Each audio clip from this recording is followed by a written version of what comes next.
con todos. Soy Carla Sáenz, soy asesora regional de bioética de la OPS.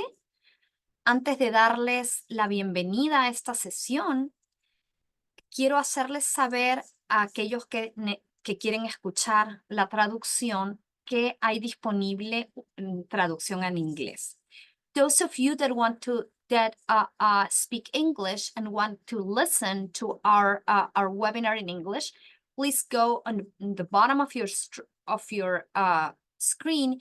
You'll see a little globe that says interpretation, and please click on that and select English if you want to listen to the webinar in English. Es un gusto darles la bienvenida a la sesión número 7 de nuestra serie de seminarios virtuales sobre temas relacionados con los ensayos clínicos.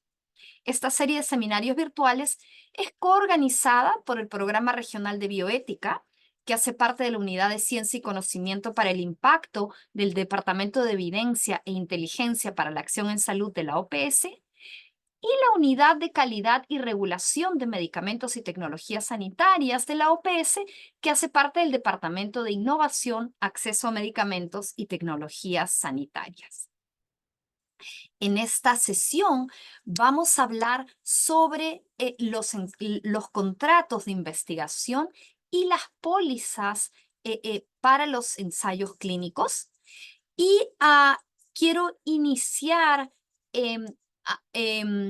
dando alguna información sobre cómo manejaremos la sesión antes de propiamente entrar en materia. Quiero resaltar que no se dará un certificado por participar en esta sesión. Quiero invitarlos, y les voy a compartir el QR en un momento, a revisar la página web del Programa Regional de Bioética de la OPS y a suscribirse a nuestra lista de ética de la investigación, que es nuestra red regional por medio de la cual compartiremos la grabación de esta sesión, así como hemos compartido las grabaciones de las sesiones previas, y también compartiremos la información sobre el siguiente seminario que ya se llevará a cabo en el 2025. Tomaremos un descanso por las fiestas. Quiero instarlos a, por favor, usar la función de preguntas y respuestas del Zoom para compartir sus preguntas. Las pueden hacer desde el inicio de la sesión. Sin embargo, para cualquier comentario, para compartir algún enlace, alguna información que quisieran compartir con la audiencia, está disponible el chat. Entonces, yo voy a en este momento compartir, a ver, voy a compartir una diapositiva con ustedes. El tema de esta sesión surge de una discusión que tuvimos en el taller regional Fortalecer los ensayos clínicos para proveer evidencia de alta calidad sobre las intervenciones de salud y mejorar la calidad y coordinación de la investigación. Este título tan largo surge de una resolución de la OMS. Perdón, quiero asegurarme que están viendo mi... Ok, perfecto. Surge de una resolución de la Asamblea Mundial de la Salud que fue aprobada en el 2022 y que es la resolución tiene este título específicamente, el título que le dimos también a nuestro taller regional, y es una resolución que, sobre la que quiero decir dos cosas. Primero, que fue una resolución solicitada por países de nuestra región. Y en segundo lugar, quiero decir que el contenido de esta resolución está muy alineado con la publicación regional Catalizar la investigación ética en emergencias. Esta resolución surge de reflexiones, de experiencias que se tuvo en el contexto de la pandemia de COVID-19, y nosotros ciertamente somos la única región de la OMS que ha tenido un ejercicio durante la pandemia y al finalizar de evaluar los desafíos que nos encontrábamos en materia de ética de la investigación y en general para hacer investigación durante la pandemia. Y tenemos una publicación que está disponible en la página web del Programa Regional de Bioética, pero vamos a poner la información también sobre el sitio web de esta publicación en el chat. Es una publicación donde se recoge nuestra experiencia, nuestros desafíos y que tiene una serie de recomendaciones. Como decía, las recomendaciones de esta publicación, Catalizar la investigación ética en emergencias, están muy alineadas con las recomendaciones de esta resolución de la OMS, la resolución WHA 75.8. Ustedes pueden, los invito a revisar el informe de este taller regional que tuvimos a raíz de esta resolución, con el objetivo específico de pensar en nuestra región qué significa implementar esta resolución, qué significa fortalecer los ensayos clínicos en nuestra región. Entonces, en esta reunión que se llevó a cabo, en ese taller que se llevó a cabo en octubre del 2023 en Brasilia, discutimos muchos temas, muchos, digamos, impases, muchos obstáculos que estaban dificultando el que nuestra región haga no solo muchos buenos ensayos clínicos, sino que además haga grandes ensayos clínicos. Por ejemplo, un gran ensayo clínico regional. Y un tema muy prominente en este taller, en el que tuvimos autoridades nacionales, tuvimos a reguladores, tuvimos a investigadores, tuvimos a miembros de comité de ética, fue el que lo que dificulta, lo que demora hacer un ensayo clínico con muchos países de la región, un ensayo clínico multipaís, multicéntrico, es que hacemos muchas cosas con frecuencia de una manera un poquito diferente. ¿A qué me refiero? Por ejemplo, las pólizas de seguro. Todos los países tienen, o casi todos los países requieren pólizas para proteger a los participantes de los ensayos clínicos. Pero estas pólizas, como vamos a ver, no son exactamente idénticas. Lo que cada país requiere no es exactamente idéntico. Y nuestra presentación de hoy va a ahondar en esto. Del mismo modo, los contratos, todos hacemos los contratos de una manera parecida pero un poquito distinta. Entonces, una sugerencia que se presentó como una recomendación de este taller regional del año pasado fue la posibilidad de estandarizar las pólizas de los ensayos clínicos para los ensayos clínicos y estandarizar los contratos para hacer ensayos clínicos, de manera que eso facilite que hagamos un gran ensayo regional, sobre todo de manera rápida, sobre todo en emergencias cuando el tiempo apremia, pero en general sin gastar demasiadas energías em, haciendo digamos, gastando a tiempo organizándonos, haciendo ajustes que pudiéramos haber previsto de antemano. Entonces, bueno, en esa línea es que hacemos esta sesión del día de hoy, porque desde entonces nosotros en la OPS hemos venido trabajando en este tema, especialmente con una consultoría de nuestro colega Carlos Burger, que quiero invitar a dar la sesión. El doctor Carlos Burger es doctor en ciencias jurídicas y sociales, él es especialista en bioética y en ética de la investigación. Él es coordinador del Comité de Ética Central del Ministerio de Salud de la provincia de Buenos Aires y además es profesor de ética en la Universidad de Buenos Aires y la Universidad de La Plata.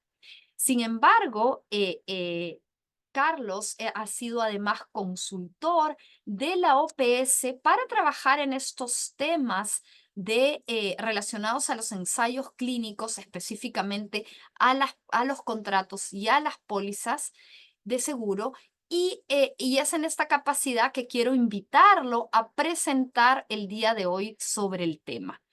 Adelante, Carlos, si te puedes, te cedo, perdón, voy a dejar de compartir y te invito a tomar la palabra. Gracias.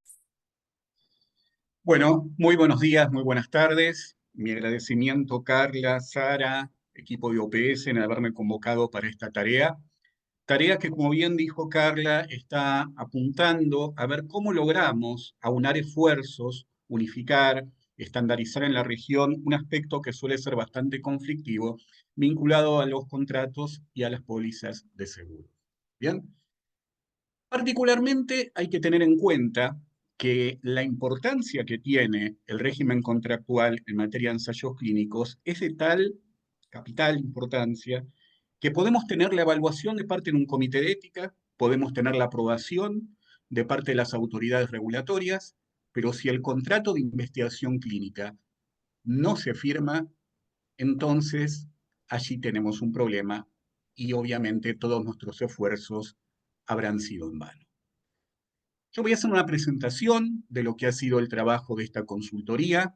Yo quiero agradecer a dos colegas, particularmente Cindy Pulgarín y María de Los Ángeles Tobar Vargas, Cindy de Colombia y María de Los Ángeles de México, quien me han aportado información en su momento sobre el régimen de contratos y el régimen también regulatorio de las investigaciones clínicas en Colombia y en México. ¿Bien? Bueno, estamos acostumbrados en los comités de ética a hablar de contratos MTA, que son los contratos de traslado de muestras biológicas, los DTA, que son los contratos de traslado de datos, de transferencia de datos, y ahora aparecen los CTA, que son justamente los contratos de investigación clínica. Con la característica fundamental que estos contratos son muchísimo más abarcativos porque contemplan cuestiones vinculadas a lo que es el manejo de los datos, la logística del estudio, el desarrollo del estudio, pero también es crucial en este tipo de contratos algunos aspectos vinculados a la indemnización, la reparación por lesiones, el régimen de responsabilidad civil, el régimen de cobertura de gastos, que sabemos que en base a los consensos éticos internacionales corresponden que sean asignados a el patrocinante del estudio. Sabemos también que entra un grado de responsabilidad profesional de parte de los investigadores y los centros de investigación, y podemos decir que es un acuerdo que se firma entre varias partes, que generalmente incluye al patrocinador, a la institución, al equipo de investigación y a veces a una CRO o una organización de investigación de contrato, donde se plasman todas las obligaciones que no se agotan exclusivamente en cuestiones financieras y en cuestiones de responsabilidad por daños. Porque allí también se van a pactar aquellas obligaciones que vienen de la buena práctica en investigación, que surgen del protocolo, pero que volcadas en un contrato se va a traducir en una exigencia legal. Por eso decimos que el protocolo puede servir como base del contrato y se lo considera un elemento esencial, un documento esencial dentro de la CICH, porque particularmente el contrato permite la evaluación de la realización del estudio, la calidad de los datos producidos, porque en la medida en la cual nos ajustamos a cláusulas contractuales vinculados a el desarrollo del estudio y el manejo de los datos, la calidad de los datos va a ser mucho mayor, ¿no? Entonces, ¿cuál es la justificación para la existencia de estos CTA o contratos de investigación clínica? Por un lado, tenemos patrocinantes responsables del diseño que financian un estudio, invierten en desarrollo, investigadores responsables con conocimiento en el área, quienes son responsables profesionalmente por las acciones que van a realizar en el ensayo clínico, instituciones en las cuales se desarrolla el estudio, que de acuerdo a todo lo consensuado internacionalmente deben tener el equipamiento y los recursos necesarios para el desarrollo de la investigación, el desarrollo de una molécula con posibles consecuencias riesgosas para los participantes y participantes voluntarios que pueden sufrir consecuencias nocivas por participar en el estudio. Entonces, el CTA es el instrumento jurídico que permite delimitar responsabilidades, régimen de indemnidad, costos y reflejar todos aquellos aspectos éticos y legales que tienen que ver con el desarrollo de un estudio y lo transforma en un acuerdo exigible, no solamente en lo que podría llegar a ser una guía. Ustedes van a ver acá en este cuadro una clara relación de cómo es el vínculo de los diversos participantes en un proyecto de investigación a través de estos documentos. Fíjense que la parte inferior del cuadro identificamos a los participantes que se nuclean con la investigación a través del consentimiento informado brindado por la institución y los investigadores. A su vez, el vínculo existente institución-investigador depende del vínculo de empleo que exista entre el equipo de investigación y la institución. Es un tema que no lo vamos a abordar hoy. Y en la parte superior ubicamos el vínculo entre el sponsor, la institución y el equipo de investigación que se hace a través del CTI o el Clinical Trial Agreement.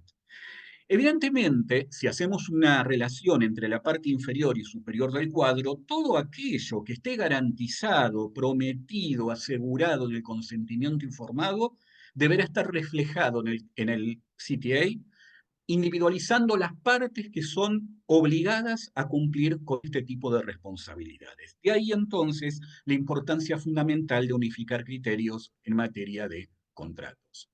Entonces, pasando al tema de la responsabilidad, el paciente recibe información acerca de la cobertura, por ejemplo, de daños, de costos a través del consentimiento. Debemos encontrar una correspondencia entre la información dada al paciente, los derechos garantizados y el contenido del contrato. Es decir, ¿quién se va a hacer cargo de estas obligaciones fijando una indemnidad hacia el resto de las partes? Por ejemplo, el patrocinante será responsable de los daños y mantiene indemnes al equipo de investigación y a la institución. Otra característica es que el paciente no participa del contrato, es decir, no firma el contrato, razón por la cual estamos hablando de estipulaciones que afectan a un tercero. No es posible tampoco pactar una exoneración total de responsabilidad en perjuicio de los participantes y la responsabilidad implicará la cobertura en relación a los daños y gastos generados por el estudio, porque esto sí es algo acordado en los consensos éticos, que los ensayos clínicos deben ser realizados con cero costo para el participante, tanto en cuanto a los costos directos o indirectos de la investigación, como en relación a las lesiones o posibles daños. Entonces, en el contrato entre patrocinante e institución investigador garantizaremos un efectivo cumplimiento con clara asignación de responsabilidad acerca de las partes que deben responder por cada acto vinculado al proyecto. Observen que yo digo cada acto vinculado al proyecto, no hablo exclusivamente de la responsabilidad por daños. ¿Por qué? Porque si nosotros observamos lo que las normas de GCP ponen como obligaciones a los equipos de investigación, apuntando especialmente a todo el desarrollo del estudio, obviamente esto debe ser reflejado en un contrato donde se asignen estas obligaciones. Por ejemplo, para citar, no es posible iniciar un ensayo clínico sin la autorización de, valga la redundancia, la Autoridad Regulatoria Nacional. Esto suele ser una cláusula de del acuerdo o pacto contractual. ¿Estamos? Es decir, todas aquellas obligaciones que manda la GCP es por otro lado un reflejo de una cláusula en el contrato que no se limita solamente a cuestiones vinculadas a costos y a daños o posibles daños de las investigaciones. Entonces nuestra pregunta es, ¿qué relación hay entre los CTA y las normas de GCP? ¿Forma parte de buenas prácticas la existencia de acuerdos financieros donde se pacte indemnización, reparación de daños? ¿Por qué deviene fundamental abordar estos aspectos contractuales para, como decía Carla, un desarrollo de investigaciones bien diseñadas? Si nosotros revisamos, por ejemplo, lo establecido por la CICH, la E6R2, menciona la necesidad de contratos y en el caso de seguros en forma optativa según sea establecido por ley vigente. Es decir, que ya la misma norma nos está diciendo la necesidad, conveniencia y el carácter esencial como documento de un contrato de investigación clínica del seguro lo deja según lo que fije la ley vigente. De esta manera está dando la posibilidad a que exista otro tipo de garantía que no necesariamente sea una póliza de seguros. Sin embargo, sabemos que en lo operativo, en lo práctico, los contratos de seguro suelen ser lo mucho más, diríamos, eficientes al momento de tener una cobertura de este tipo respecto de daños. Los aspectos financieros del ensayo deben estar documentados en el contrato, así lo dice la norma.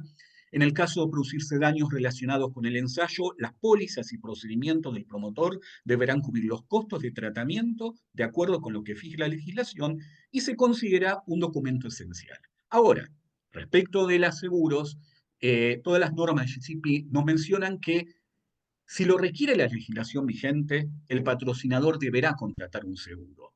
Ese seguro, y acá hay que tener una salvedad, va a otorgar indemnidad legal y financiera. La indemnidad legal tiene que ver con mantener indemnes al equipo de investigación y a la institución por aquellos reclamos judiciales que existen a consecuencia de los posibles reclamos por lesiones, y la financiera a la cobertura efectiva del costo, ¿cierto? Entonces, de esa manera, investigador e institución permanecen indemnes, bien sea por la contratación del seguro, si lo pide la ley, o por una cláusula contractual que efectivamente otorgue la indemnidad. Por eso es muy importante entender que teniendo la póliza de seguros no es suficiente. Es necesario tener un acuerdo donde exista una cláusula de indemnidad en donde justamente, siendo el responsable principal de las lesiones y los gastos, el sponsor, exista esta atribución directa, sobre todo para aquellos aspectos que por ahí la póliza de seguros quizá no cubra. ¿Bien? Ahora, en el documento de las Américas, que es otro instrumento que hemos trabajado en materias de armonización, además de reiterar lo que dice la norma ICH, nos dice que deberá incluirse la evidencia de aceptar el compromiso de la institución para la provisión de las instalaciones y servicios. Fíjense cómo avanza un poco más en el contenido del contrato. No solo nos interesa que el contrato indique el régimen de indemnidad, el régimen de costos, sino también que estén las instalaciones en forma adecuada para el desarrollo del estudio. Es decir, ya nos está dando una pista de qué debemos ubicar dentro del contrato de investigación clínica. Y se deberá especificar por escrito cualquier tarea, función que sea derivada, por ejemplo, a una CRO o a una OIC, y cualquier otro aspecto que no esté contemplado en estas delegaciones, obviamente serán ejercidas directamente por el patrocinador. Si hiciéramos un pequeño resumen sobre lo que es la parte de armonización, ambos instrumentos hacen referencias a aspectos financieros en los contratos, los costos, responsabilidad por daños provenientes del estudio, la asunción de tareas por parte de las CRO, la responsabilidad en casos de mala praxis del equipo de investigación, porque hay que distinguirlo del seguro del patrocinador, después lo vamos a explicar, la provisión de insumos, idoneidad tanto del equipo de investigación como del centro de investigación, y respecto de la póliza, ambos instrumentos ponen esta opción según lo mande o no el sistema legal vigente en el país. Y ambos documentos establecen que el seguro no es la única forma de indemnización, pero sí es cierto que ambos documentos concluyen que se trata de un documento esencial, la existencia de un CTA, previo al inicio como también durante el desarrollo de la investigación. Bien, evidentemente debemos concluir que si estamos a favor de las buenas prácticas clínicas en la región, debemos consensuar una modalidad de acuerdos que permitan este desarrollo ágil. Por eso, tomando un poco lo que nos estaba diciendo Carla, con motivo de la 75ª Asamblea Mundial de la Salud, bien explicó Carla que surge esta resolución 75.8 que insta a los países a implementar medidas que permitan la mejoría del desarrollo de ensayos. Una de esas estrategias justamente tiene que ver con realizar un análisis de los marcos legales y provisiones regulatorias para la conducción de ensayos clínicos, el régimen legal vigente, como así también cuestiones vinculadas a los contratos. Por eso, los contratos de ensayos clínicos o CTA permiten reflejar claramente obligaciones sobre responsabilidad por suministros, daños, cumplimiento de buena práctica de investigación, cumplimiento del régimen legal vigente de cada país, fijando obviamente cronogramas de pago, porque la financiación no es un dato menor en este tipo de investigaciones, y por otro lado, cómo es este régimen de protección hacia los investigadores y las instituciones. Desafío regional que se planteó de OPS es ver si podemos lograr una armonización con relación a los requisitos en los CTA, tal como lo decía Carla. Y para ello se realizó un análisis de las previsiones legales con relación a contratos, seguros, investigación general en los países de Argentina, Brasil, Colombia, Chile, México y Perú. Yo acá quiero aclarar que lo que vamos a dar es simplemente un resumen, porque hemos analizado todas las normas y por eso mi agradecimiento a las dos colegas de Colombia y de México. Hasta hemos incluido en Brasil la última ley, la ley 20 de 14874 del 2024, que en materia de contratos ha sido un poquito más avanzada de lo que existía anteriormente. ¿Mm? Yo simplemente les voy a mencionar, reitero muy rápidamente, cómo es la situación normativa, porque detallar cada norma, lo que dice en cada país, nos llevaría mucho tiempo. Sí es cierto que todos los marcos normativos coinciden con la responsabilidad en materia de daños hacia los participantes por parte del sponsor, los costos y responsabilidades en la ejecución de los contratos. El marco fundamental pasa a ser el régimen de GCP, ya que es parte de la buena práctica clínica cubrir las lesiones y los costos por parte del promotor del estudio. E independientemente del régimen legal vigente en cada país, ustedes saben que en la región de las Américas podemos tener un sistema legal que obedece al derecho continental, germánico, romano y al régimen del common law, sobre todo en los países anglosajones. Pero la armonización sería posible en la medida en la cual todo el régimen de GCP, y eso lo hemos analizado, coincide con las normas obligatorias en los países que vienen de la tradición del derecho continental, y en los países del common law es muy fácil acordar esto, ya que dependen de la tradición, de los usos y costumbres en materia contractual y del acuerdo entre las partes. Razón por la cual, si un país quiere adherir a un régimen de investigaciones bien desarrolladas en el marco GCP, perfectamente este tipo de contratos son viables.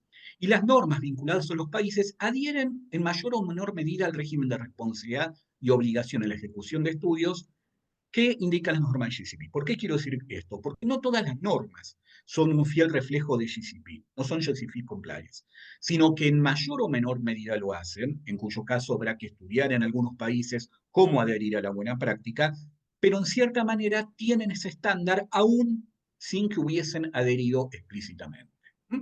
Entonces, todos los países de la región poseen, al menos los analizados, marcos regulatorios vinculados a la obligación de financiamiento, la responsabilidad por los daños y la contratación de un seguro.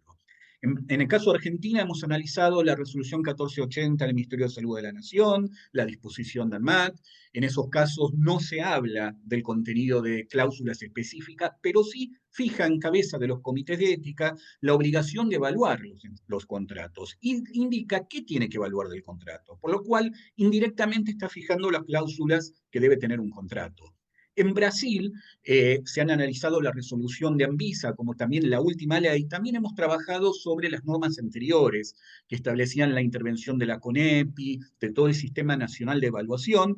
Esto sufrió una gran modificación con la ley 14.874, donde en relación a los contratos es interesante cómo Brasil habla del contrato de investigación en general, no solo de ensayos clínicos, al menos en la nueva ley, e incluye un régimen de indemnidad muy detallado en las obligaciones del sponsor y en las obligaciones del investigador. De tal manera que indica que debe estar la indemnidad establecida. ¿Bien? Y eso es un punto más. Si bien no son cláusulas específicas, es un punto más que adhiere a lo que estamos planteando. En el caso de Chile se trabajó la Ley Nacional de Investigación, la Ley de Derechos de los Pacientes, los decretos reglamentarios y la resolución exenta vinculada a ensayos clínicos, haciendo hincapié en el régimen de indemnidad, cobertura de seguros y régimen de financiación. Colombia es el país que a través de las normas de INVIMA tiene un mayor desarrollo en materia de contratos, sobre todo en relación a la gestión de los comités de ética, aquellas funciones que deben tener los comités, que deben verificar en los acuerdos financieros, y por otro lado también posee una resolución vinculada a las buenas prácticas clínicas, razón por la cual está más alineada en este sentido. En el caso de México hemos trabajado las normas mexicanas que indican la modalidad de trabajo de los comités de ética, las obligaciones que tienen los comités. Se trabajó también la Ley General de Salud, el decreto reglamentario en la parte de investigación de la Ley General de Salud, y la característica es que incluye la provisión presupuestaria con disponibilidad de un fondo financiero, mecanismos para garantizar la continuidad del tratamiento médico, la indemnización a que legalmente tendrá derecho el sujeto de investigación, y también la posibilidad de que este fondo financiero de responsabilidad sea suplido por un seguro del estudio. Perú es un país que en su decreto supremo ha establecido un muy buen régimen pormenorizado del tema de seguros, sobre todo en qué debe tomar en cuenta la autoridad regulatoria, y estableciendo este principio que sabemos que es de por sí evidente, que es que frente a, más allá de la existencia del seguro, existe también la responsabilidad principal del patrocinante. ¿Mm? Entonces, desafíos regionales, pautas para una posible armonización. En primer lugar, individualizar los obligados a cumplir con los recuerdos de seguridad de los participantes, es decir, las partes involucradas en el contrato, régimen de responsabilidad civil e indemnidad por daños, las obligaciones vinculadas a la logística y realización del estudio, eso viene precisamente de la GCP, régimen de publicaciones y propiedad intelectual. En las publicaciones es muy interesante reflejar lo establecido por la pauta 24 de SIOMS respecto de lo que es la rendición pública de las investigaciones para transferencia de conocimiento y también para transparencia de la actividad y los aspectos de financiamiento del estudio. Los desafíos regionales en materia de seguros es necesario distinguir la cobertura proveniente de la droga o procedimientos del estudio, que eso sabemos que es responsabilidad del patrocinante, de aquella cobertura de daños proveniente por la posible mala praxis del equipo de investigación, que eso es un seguro que va aparte, que no es el seguro del sponsor. No todas las legislaciones establecen la obligatoriedad del seguro de mala praxis. Diríamos que es ampliamente aconsejable y depende muchas veces de la libre negociación entre las partes. Entonces, siempre más allá del seguro será responsable el patrocinante, quien contrata un seguro para mantener inmune de las partes, y por eso es importante entender que todo aquello que no cubra el seguro lo deberá cubrir el patrocinante. De ahí, como yo les comentaba, que es necesario que en los contratos de investigación se pueda verificar esta cláusula general de reembolso por lesiones más allá de la contratación de un seguro. Bien, que esto permite mantener indemnes las partes y establecer la clara responsabilidad del patrocinante. Bueno, ya vamos terminando. Algunas cuestiones más vinculadas a seguros, protege al asegurado, pone el acento a la víctima. Por otro lado, el asegurador se obliga a mantener indemne al profesional y a la institución, es decir, frente a los reclamos que existan de terceros, la indemnidad legal y financiera la va a asumir la póliza de seguros. El riesgo define la cobertura, incrementa el costo según el tipo de daño a cubrir, por lo tanto no es igual para todos los ensayos clínicos, depende mucho de la posibilidad de la ocurrencia y a mayor riesgo, mayor costo. El siniestro es la eventualidad prevista en el contrato de seguro que hace surgir la responsabilidad del asegurado. Y se identifica el siniestro con aquel hecho que genera responsabilidad. Implica verificar el hecho del daño, pero por otro lado que exista la imputación directa del responsable. Por ejemplo, en caso que no fuese mala praxis, la responsabilidad por el ensayo clínico es una forma de imputación al patrocinante. Y para analizar, que es un tema que escapa un poco, es la limitación temporal a través de cláusulas de ocurrencia y cláusulas claims made, que si bien no tiene que ver muy directamente con nuestro rol, tiene que ver con la libertad contractual del seguro que pueda asumir el patrocinador, por eso no es un tema que nosotros lo vamos a abordar en este webinar. Conclusiones. El escenario en el desarrollo de un fármaco implica la presencia de empresas que invierten en investigación, participantes enrolados con posibles consecuencias en su salud, instituciones que ponen sus instalaciones a disposición del ensayo clínico e investigadores idóneos que son contratados para el desarrollo de la investigación.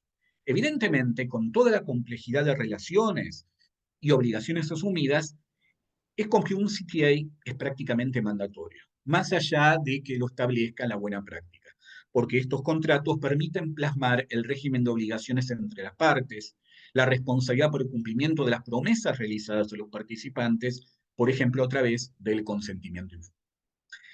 Contrato posee aspectos legales, financieros y éticos. Los legales están vinculados a la aplicación del régimen legal vigente, definiendo derechos y obligaciones de las partes, incluyendo el régimen de responsabilidad.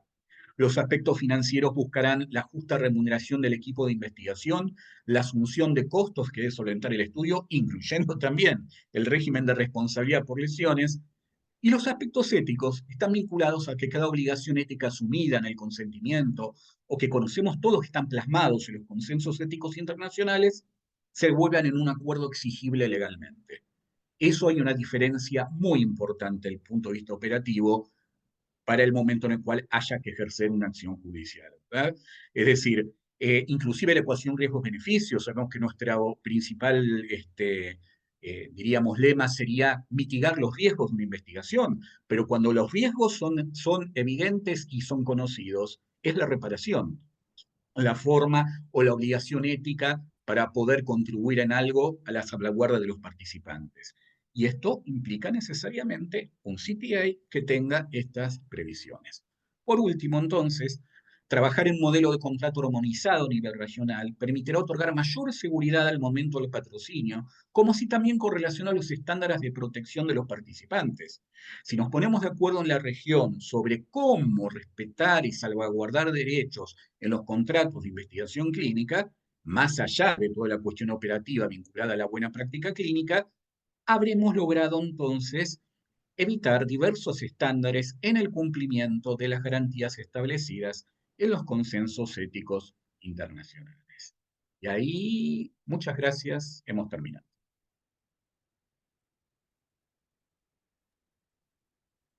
Muchísimas gracias, Carlos, por no solamente por la presentación, sino por la investigación de base que la hizo posible. Quiero ahora invitar al doctor Hans Vázquez. Quizás algunos lo recuerdan de alguna sesión previa. Él es médico de formación, tiene una maestría en salud pública con especialización en epidemiología, y él ha sido jefe del Instituto Nacional de Salud y director de la Oficina de Investigación del Instituto Nacional de Salud de Perú, que es la entidad que tiene a su cargo la regulación de los ensayos clínicos en Perú, bueno, y la supervisión ética de la investigación en general. El doctor Vázquez actualmente trabaja en una organización sin fines de lucro que implementa ensayos clínicos en VIH, en tuberculosis y otras infecciones relacionadas. Y estos son ensayos que están patrocinados por los Institutos Nacionales de Salud de los Estados Unidos, y es además profesor de posgrado de la Universidad Peruana Cayetano Heredia. Eh, Él nos va a compartir sus reflexiones en relación a la presentación del doctor Burger. Y bueno, em, quiero resaltar que tanto Hans como Carlos estuvieron en el taller inicial en Brasilia, que generó esta reflexión y esta necesidad de un trabajo armonizado en este tema. Adelante, Hans.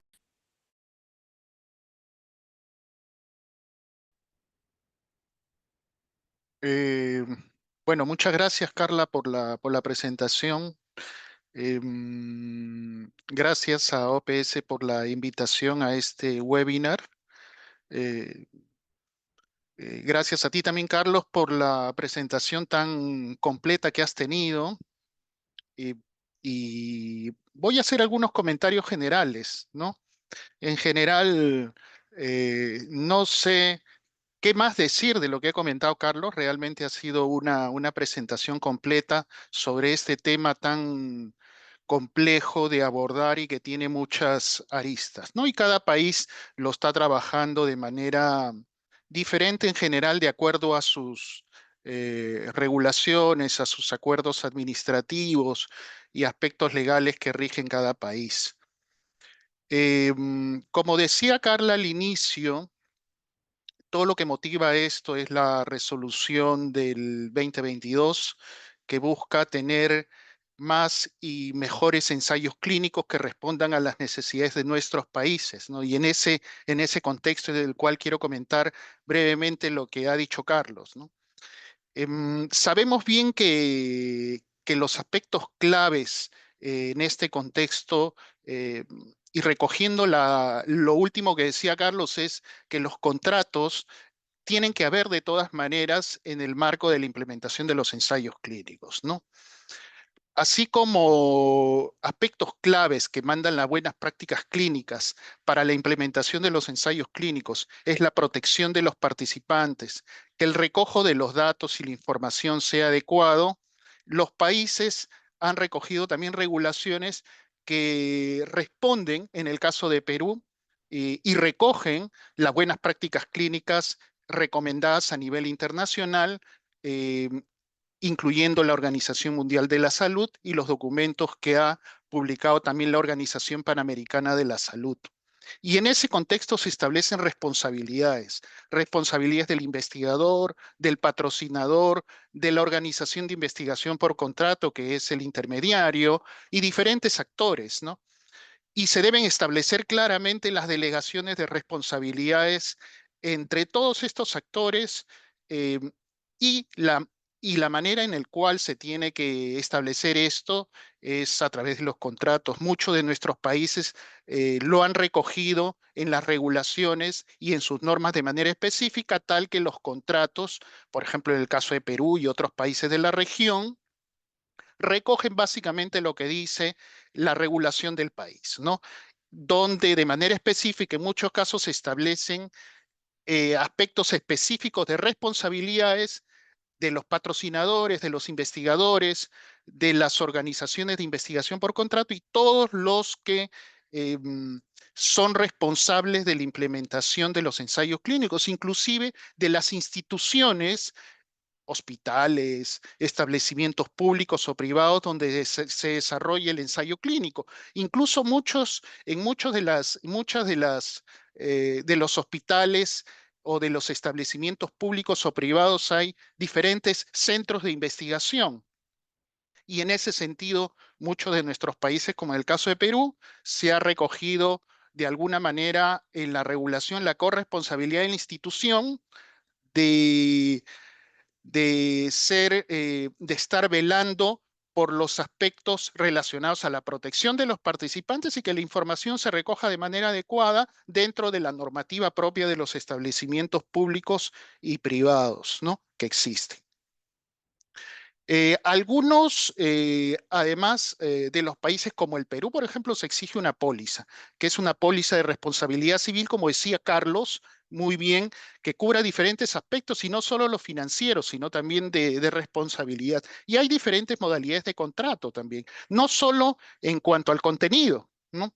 También es importante señalar la diferencia en cuanto a la modalidad, ¿no? No solo es importante de alguna manera uniformizar los contenidos, sino, o en todo caso, emitir recomendaciones mínimas en cuanto a características y modalidades de contrato, porque hay contratos con la institución de investigación, con el grupo de investigadores, hay contratos tripartitos, hay diferentes modalidades de contratos en nuestros países, ¿no?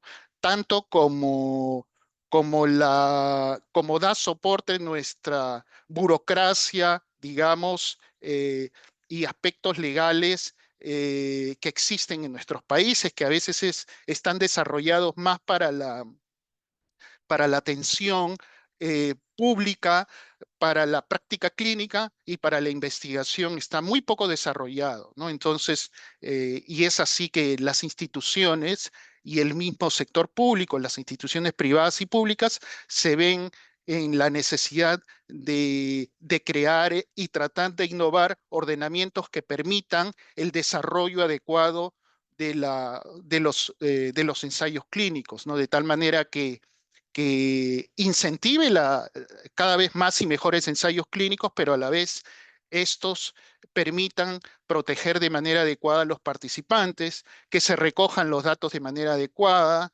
etcétera, ¿no?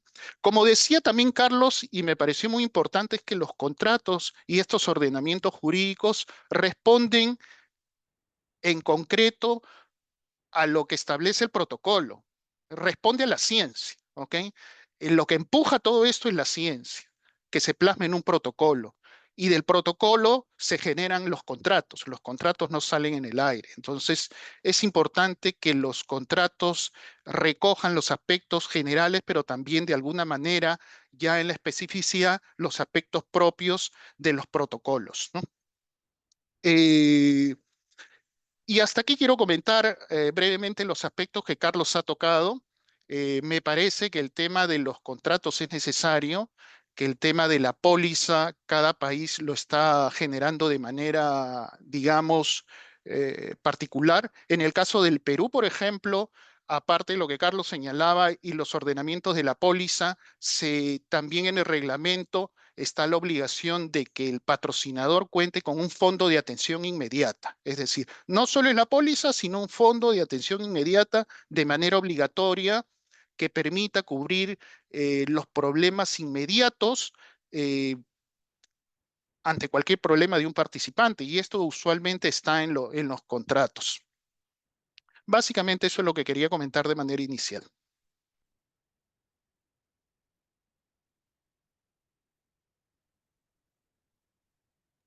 Muchísimas gracias a Hans por tus reflexiones. Quiero ahora invitar a Adriel Reutemann. Él es abogado, es asesor legal de la Dirección General de Docencia, Investigación y Desarrollo Profesional del Ministerio de Salud de la Gran Ciudad de Buenos Aires. Es miembro de los comités de ética de la investigación de la Clínica y Maternidad Suizo-Argentina y Clínica Olivos, y es miembro ad hoc del Comité Central de Ética y la Investigación del Ministerio de Salud de Buenos Aires.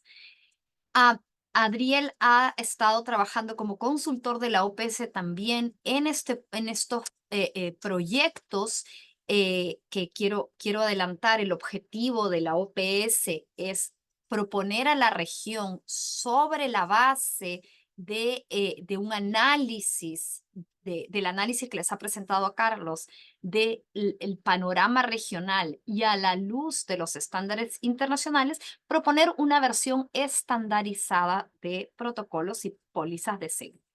Entonces, quiero invitar a Adriel para que modere la sesión del día de hoy, y quiero invitar también, además de moderar el diálogo, bueno, el diálogo es con los demás, con Carlos y con Hans, y quiero invitarles a prender su cámara.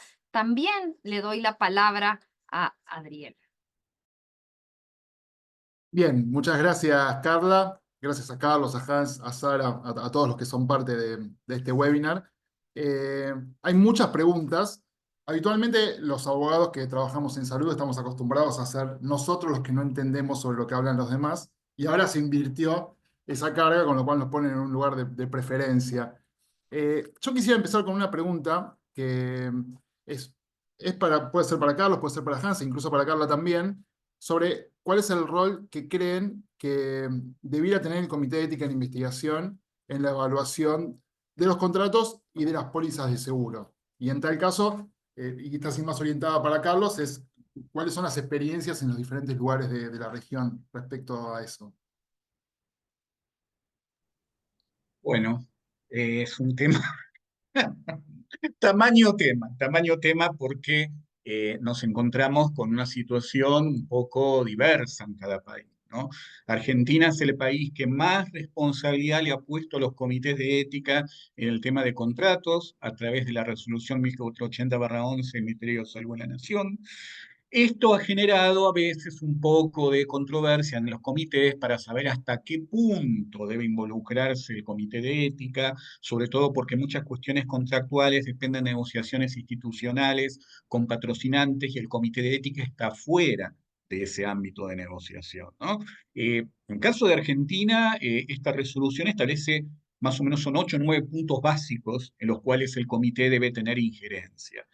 Es interesante tratar de ver si debería seguir siendo así, porque en realidad esto le implica al comité una carga evaluatoria que quizá, no lo sabemos, podría corresponder más a un área de gestión de conocimiento de las instituciones, a un ámbito de negociación de otro tipo, inclusive en OPS ya se ha realizado un encuentro en su momento con otros modelos, ¿no? Sobre todo en los NTA o en los DTA, donde por ahí el comité de ética podía dar un visado ok, pero en realidad toda la parte de negociación y evaluación pura del contrato correspondería a otras áreas.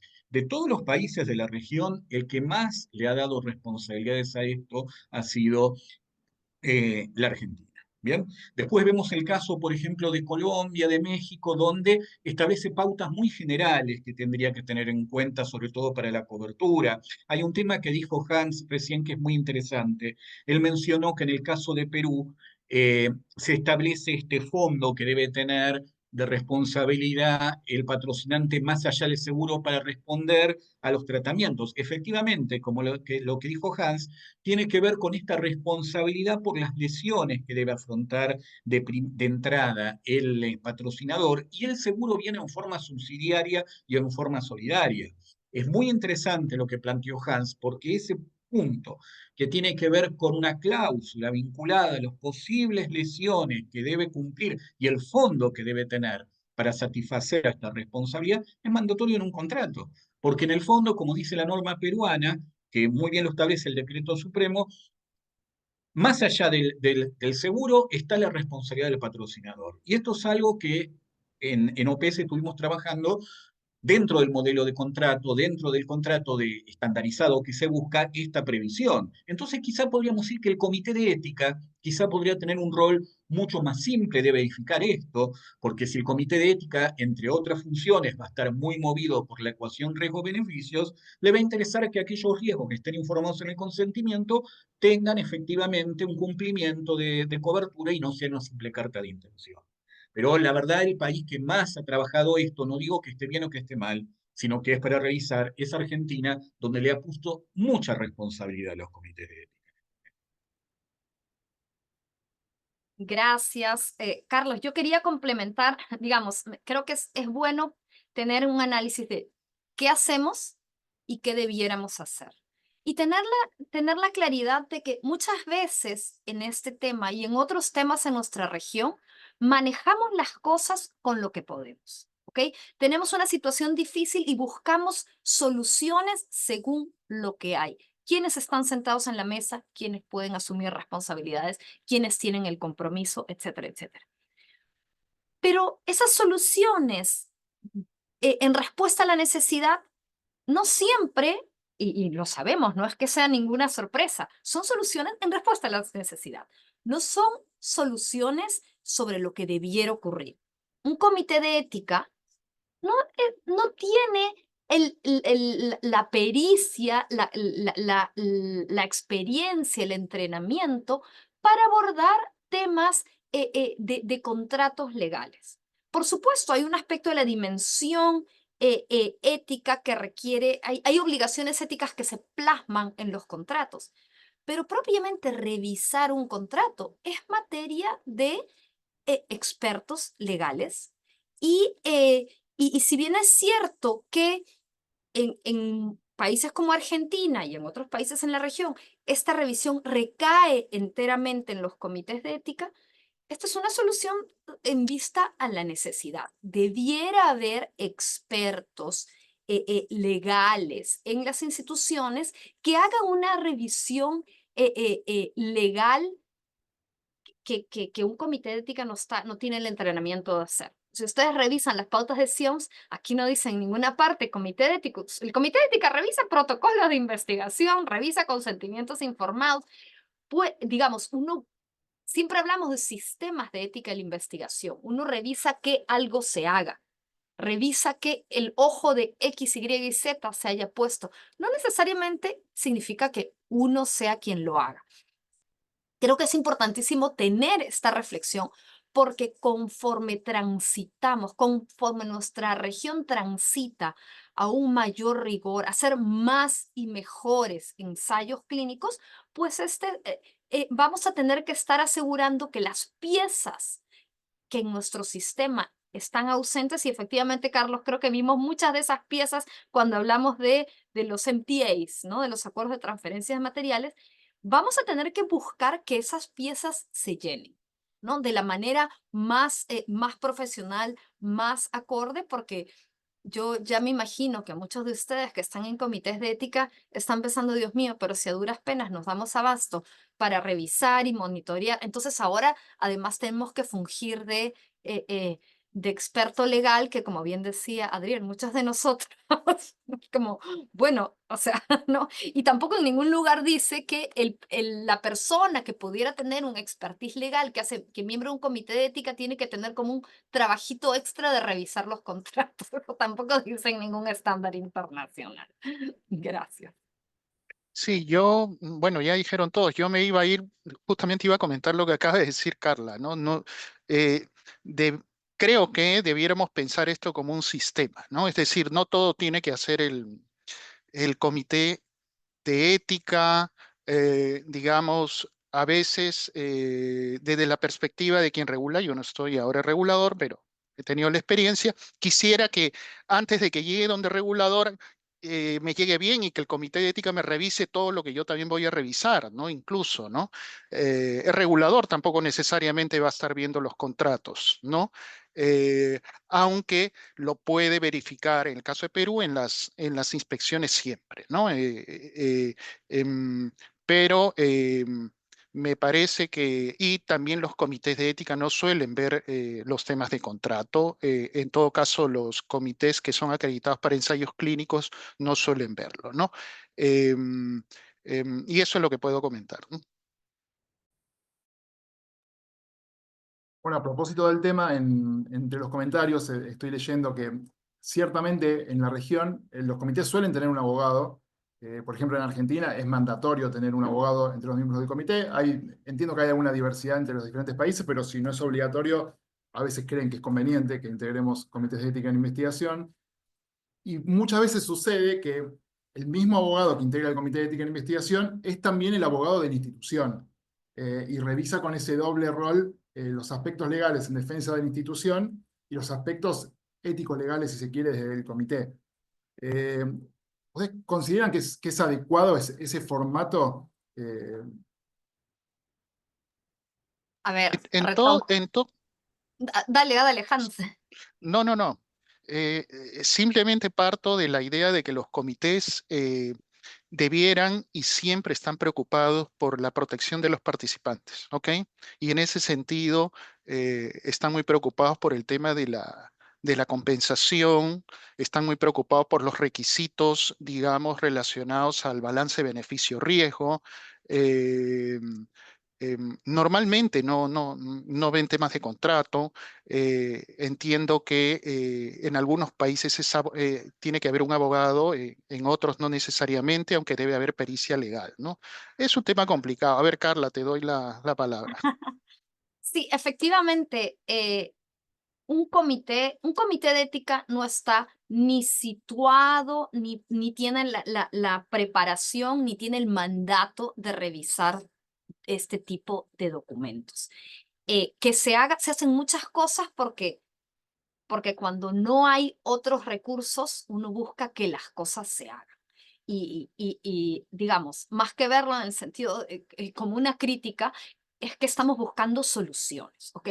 Pero así como hemos buscado soluciones en el plazo inmediato, tenemos que buscar soluciones en el mediano y largo plazo para hacer ensayos clínicos de la mejor manera.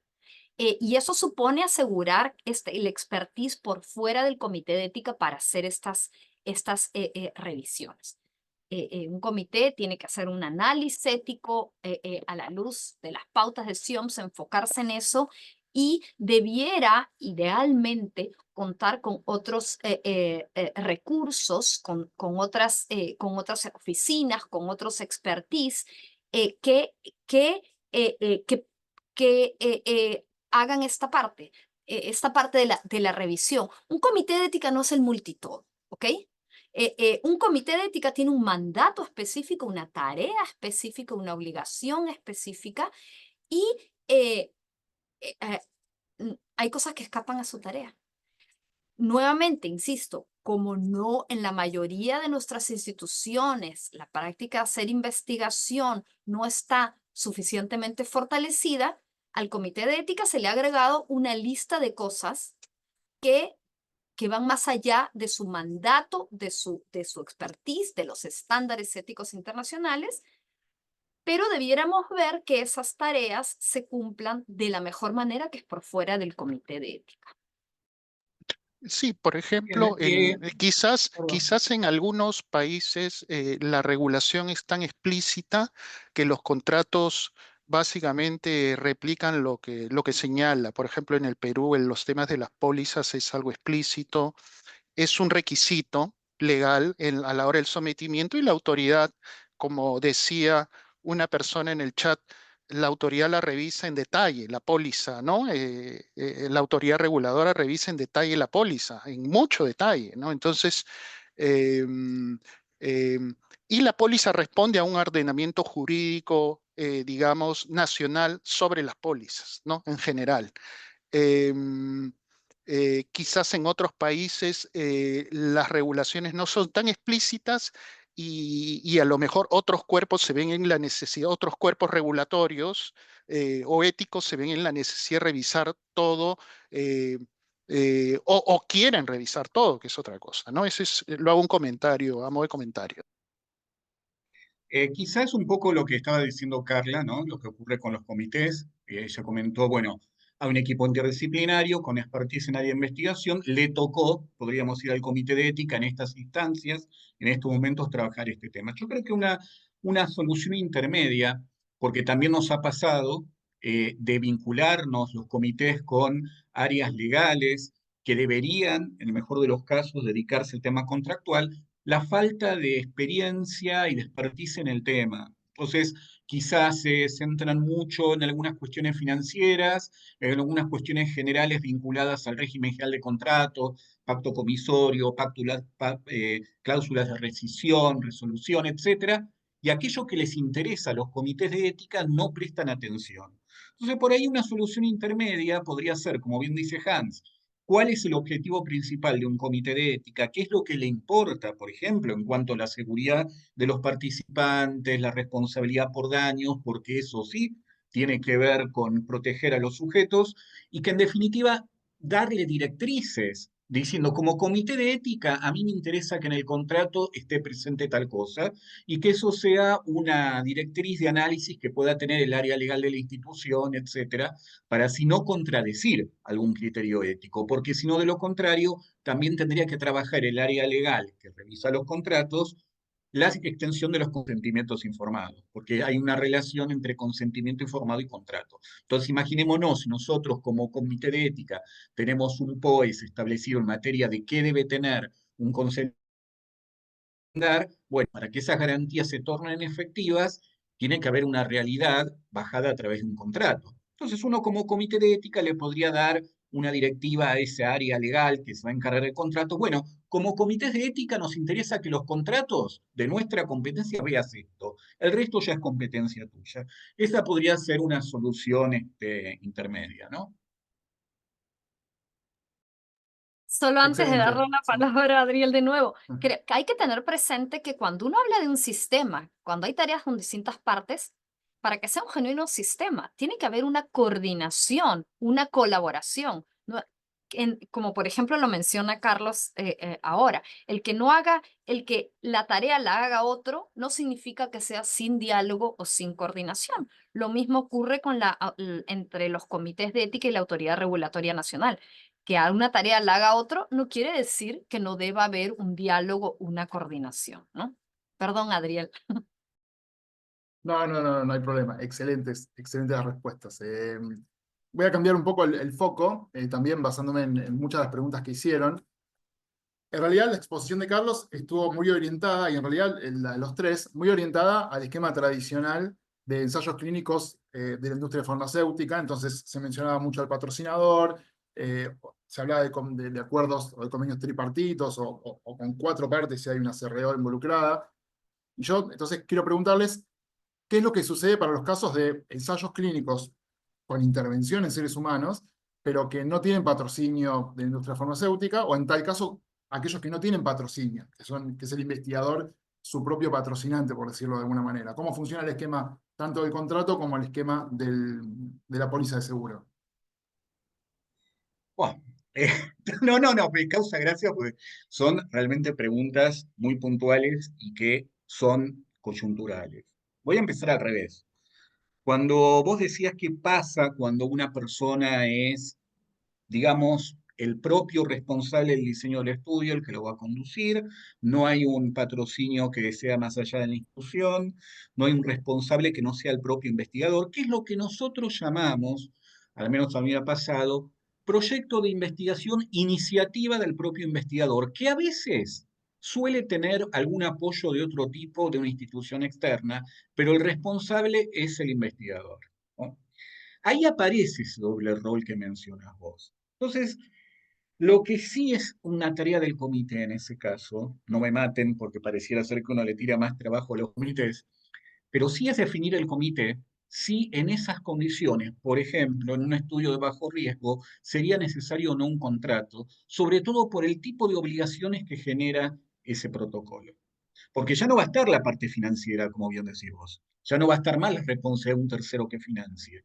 Pero puede haber ciertas obligaciones en el manejo de datos, en el manejo de muestras, en lo que puede llegar a ser la logística, que debería tener algún tipo de contrato. Hay veces, por ejemplo, que es un estudio originado por el propio investigador y un ente externo, académico, de la industria farmacéutica, el que fuese, quiere trabajar algún tema de datos que genera ese proyecto. En definitiva, la responsabilidad que va a tener ese ente externo va a ser solamente recibir datos, pero en realidad quien impulsa el proyecto, quien va a desarrollar todo el proyecto, quien es responsable del diseño, es el investigador.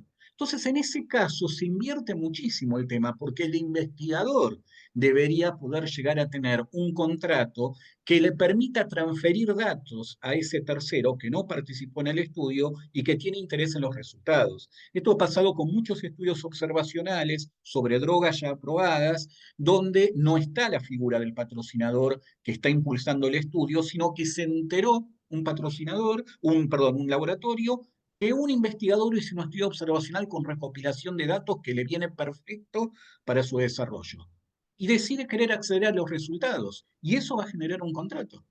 Va a generar un contrato porque hay responsabilidades en el manejo de la confidencialidad, se van a sacar datos de la institución, va a haber acceso a los registros del investigador, por más que sea un estudio, iniciativa del investigador. Por eso son otras modalidades, que ahí cuando dijo Hans, hay que ver qué modalidad de contrato tenemos, podemos tener este tipo de casos. Podemos tener el típico caso del contrato impulsado por un estudio patrocinado, que es el que vimos hasta ahora.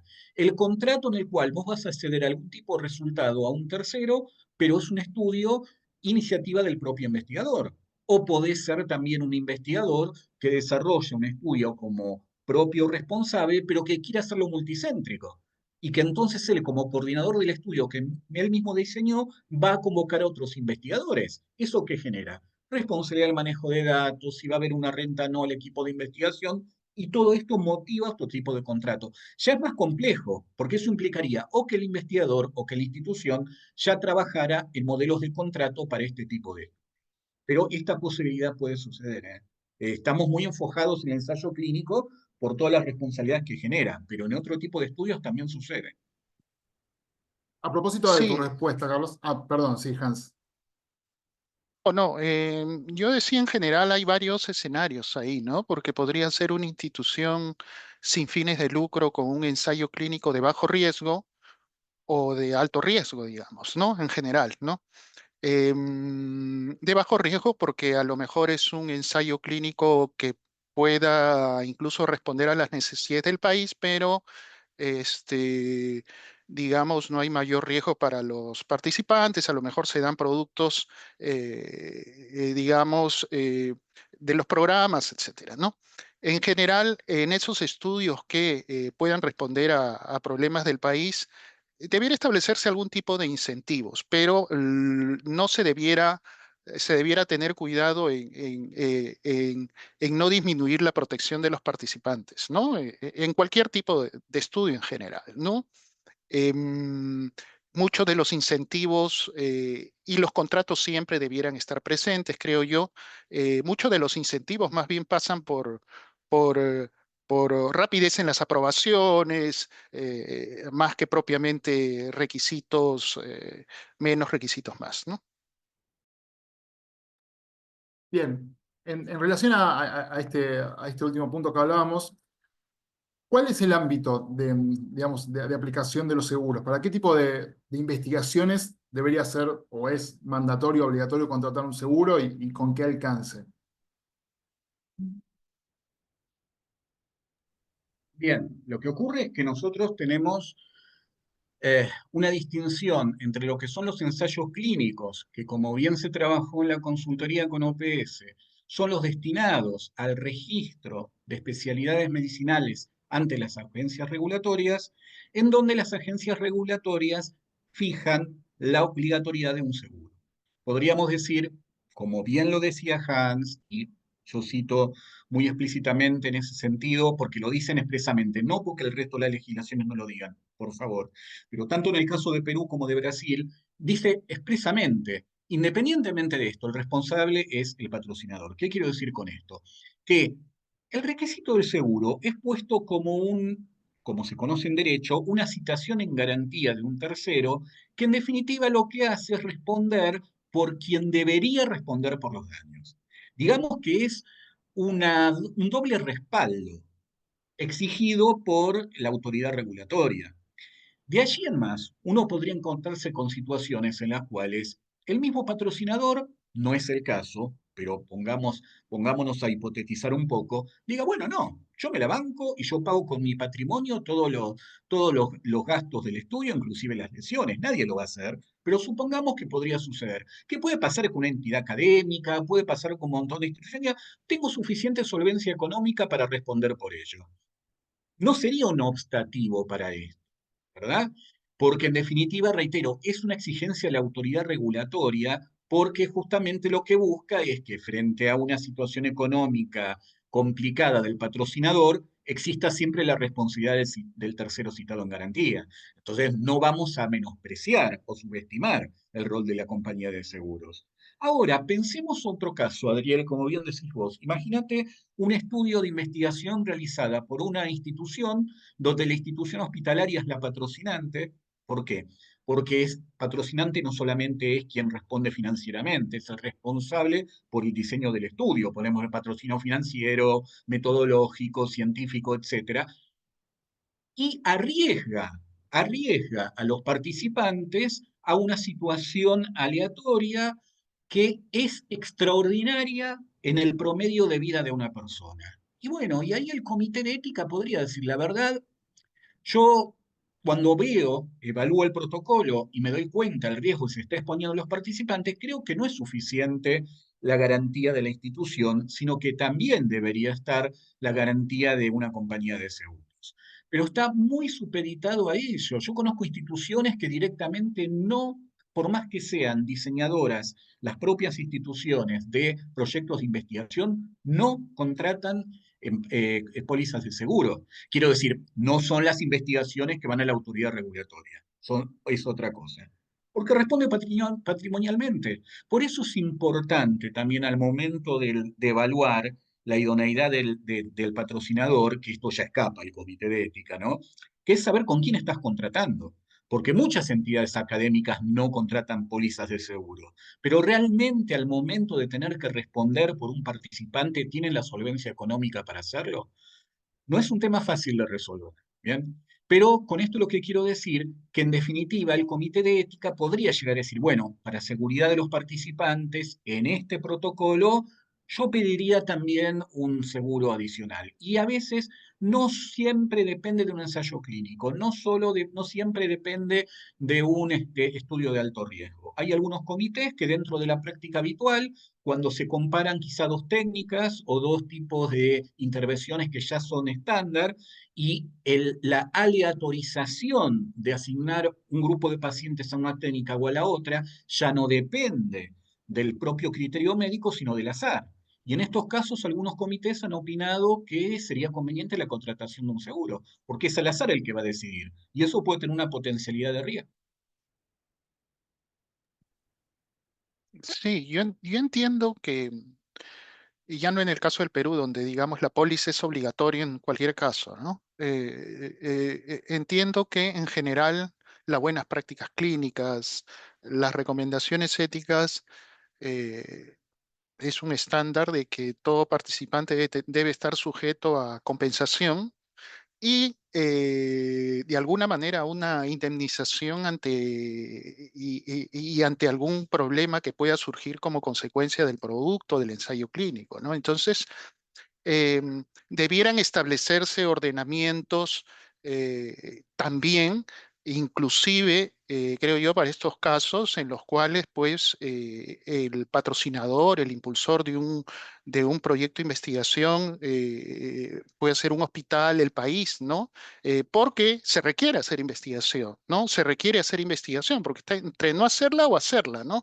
Entonces, se debería dar un ordenamiento tal que eh, se asegure esto promoviendo este tipo de investigaciones, digamos, que son escasas y a lo mejor de poco interés para organizaciones de lucro, ¿no?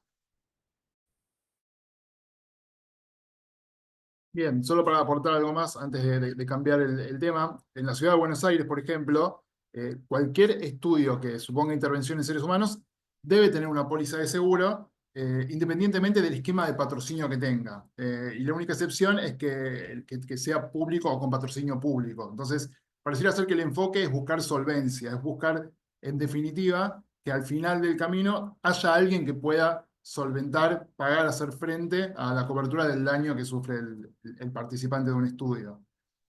Sí, Acá hay si muchas me preguntas. permitís, Sí. Adriel, en este sentido, es justamente, si la institución es patrocinante, la primer interesada en tener un propio seguro va a ser la institución, porque se libera de una carga patrimonial que primariamente le corresponde, pero que, existiendo un seguro, lo deja indemne de responsabilidad.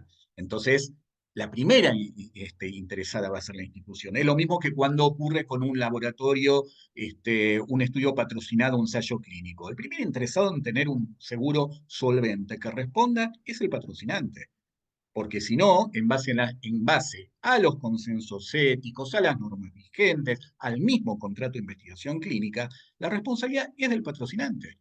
Entonces, obvio que va a ser el primer interesado en tener una buena póliza, ¿no? Lo que pasa es que a veces, como dice Hans, hay que estar moviéndose entre la exigencia y la posibilidad y necesidad de investigar. Y hay veces en las cuales ya estamos hablando de estudios mucho más bajo riesgo, independientes, iniciativa del propio investigador, donde solventar una póliza de seguros puede ser complicada. Yo conozco casos de algunos comités que han planteado si es necesario contratar una póliza de seguro para estudios observacionales donde no solamente haya manejo de datos. ¿Por qué? Porque el manejo de datos implica un riesgo. Pero esto evidentemente pone en duda o pone en jaque un debate que tendríamos que plantearnos, inclusive a nivel regional, sobre la calificación del riesgo de las investigaciones. ¿De qué hablamos cuando hablamos de investigación de bajo riesgo o alto riesgo? Estamos en una era en la cual el procesamiento de datos pasa a ser la práctica habitual, entonces podemos considerar que eso sea un estudio con datos, una potencialidad de riesgo extraordinario en la vida de las personas que amerite y exija la contratación de una póliza de seguros. Pero bueno, yo conozco posiciones que han ido a ese punto, pero como decía Hans, es un poco también limitar la investigación de investigadores independientes que quizá no pueden solventar una póliza y no se justificaría por hacer un estudio observacional con datos. Quizás es bueno pensar creo que vamos como haciendo zoom in y luego zoom out, zoom in y luego zoom out. Quizás hacer el zoom out un poquito en dos sentidos. Uno, con respecto a la gran diversidad, como mencionaba Carlos, gran diversidad de riesgos que pueden tener los estudios y que no uno debe asegurar minimizar todos los riesgos y proteger a los posibles participantes con respecto a si esos riesgos se convierten en daños reales. Pero esos riesgos no son todos de naturaleza médica, no son todos de naturaleza de salud. Entonces, por ejemplo, hay riesgos ocupacionales, el riesgo de perder un empleo. Entonces, no necesariamente va a haber una póliza acorde a todos los riesgos, ni una póliza va a ser la solución mágica a todos los riesgos. Además, pensando en otro aspecto del sistema, otro aspecto del zoom out al que quería referirme, una investigación no se conduce en el aire, ¿verdad? Hay una serie de otras responsabilidades. Alguien mencionaba ahí los seguros de mala práctica, de mala praxis médica, que tengamos presente también en nuestra región. En algunos lugares se requieren, en algunos no. Lo que cubren no es exactamente lo mismo. Entonces estamos hablando de una serie de piezas móviles y hay que tener siempre presente que otra pieza móvil ahí es incluso la gobernanza. Si uno está preocupado con una mentalidad estrictamente, acá voy con una mentalidad estrictamente, digamos, ética, ¿cómo asegurar la protección de las personas? Uno dice, bueno, el seguro es un mecanismo, sí, perfecto. Pero ¿qué pasa si uno está en un lugar donde las pólizas, donde el rubro económico de los seguros no tiene mayor gobernanza y las compañías de seguro pueden hacer, digamos, lo que deseen? Entonces, esa seguridad que un seguro redundantemente debiera brindar, realmente no se logra.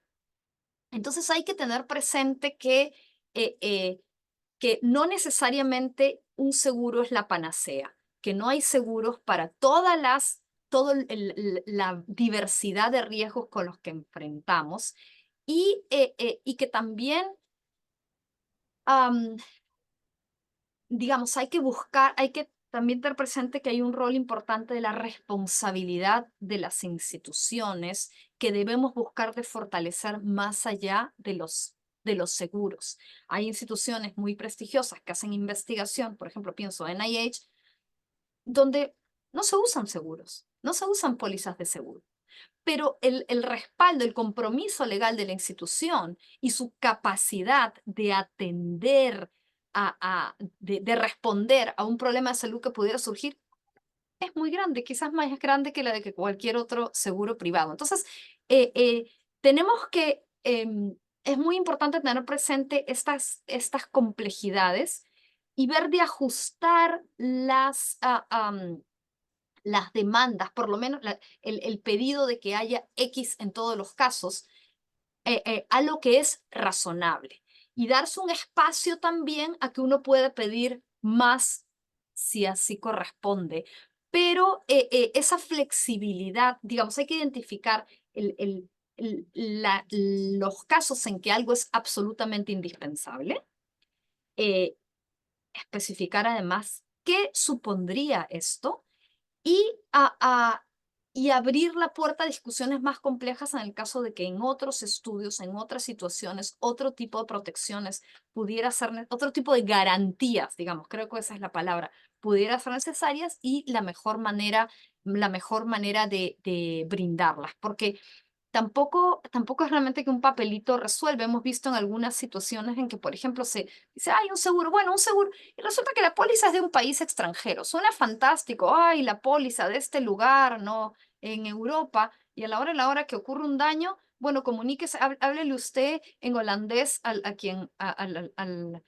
la compañía que maneja la póliza, ¿verdad? Entonces, digamos, no para traer una complejidad excesiva, pero creo que hay que tener presentes esos matices.